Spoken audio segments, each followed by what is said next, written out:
Hi, I have some story tips here. These are adapted from a website called secretsofstory.com, and I highly recommend it if you are wanting to write any kind of fiction or screenplays, anything drama. This guy, Matt Bird, is a screenwriter. He writes for TV, but he has lots of great advice on here. So I kind of adapted this for our purposes. And first, as you're planning your characters, you want to make some kind of ironic contradiction, such as the blind person who can see into the future, or something like that, where it's two clashing ideas in one person. Also, you have your like garbage man, everyman hero that that is the one that ends up saving the world. So they have a less than glamorous job, and they end up saving the world. Once you've got your characters picked out, you want to take a normal problem that you have, and then you want to raise the stakes. So it could be like something that happens to you, things that happen in school to everybody. If you put it in a magical school of wizarding, all of a sudden you've raised those stakes. And then when you set up your conflict, your protagonist should end up being the only one who can solve the problem. Uh, but they should not want to because of whatever impediment. Maybe it's too scary, or maybe they just are kind of lazy.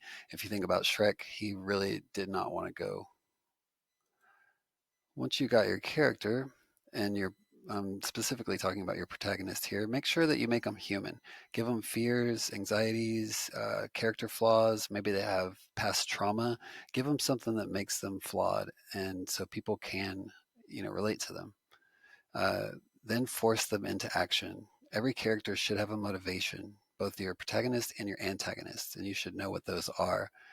Basically, you should know everything about your characters, even if it's not going to end up in the story. Also, make your protagonist short sighted. Make them not see the big picture, make them immature. They need some room to grow. And if you if you're looking at this, you should also make your antagonist believe that they're in the right. When you're creating your story arc, you want to first introduce your conflict by having the hero show their flaws, having them hesitate when they realize what the problem is. You can lump some more unforeseen circumstances on them, just keep piling those problems on that protagonist. And then eventually they're going to keep pushing back. They don't want to do it. They don't want to do it. And then you're going to take away their safe space.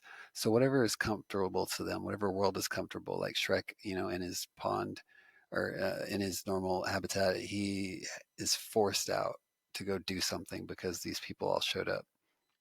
So first, it says try the hard way, but they should try the easy way first. So they should try to take shortcuts, but don't let them have those shortcuts. Make them go the hard way. And then when you get to your climax, everything should converge, meaning like come together.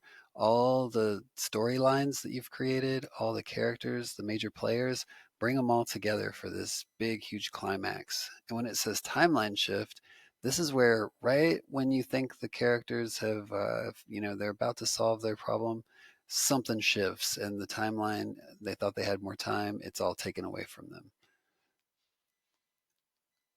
Suddenly their timeline, or the point when they have to get something done, is moved up. You need a lot of dialogue in your books, or in your screenplays. You want to break up all the exposition and action with dialogue. So as you're writing dialogue, think about, what do your characters know? They don't know the same things, and you can play with that, and putting one character against another and having them, like, allude to things that maybe the other one doesn't know, having them withhold things that the audience knows they're withholding, but the characters don't. That's always interesting. And keep in mind, always, your characters are going to want something. So what do they both want as they're talking? And people interrupt one another. So do that in your dialogue as well. And then throwing in a gut punch scene really appeals to audiences.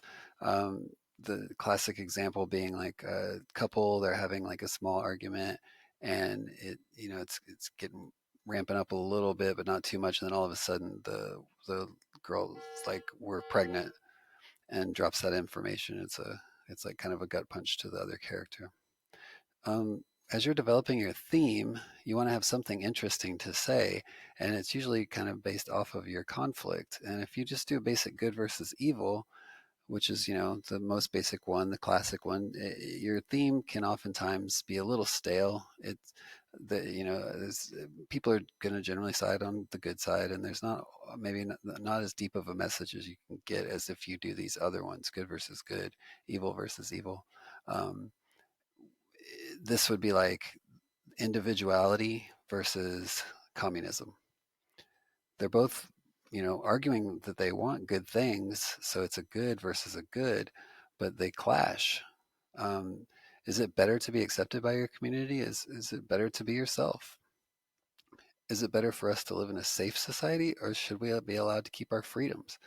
These are things that can lend you ammunition for a really deep theme, creating a deep theme.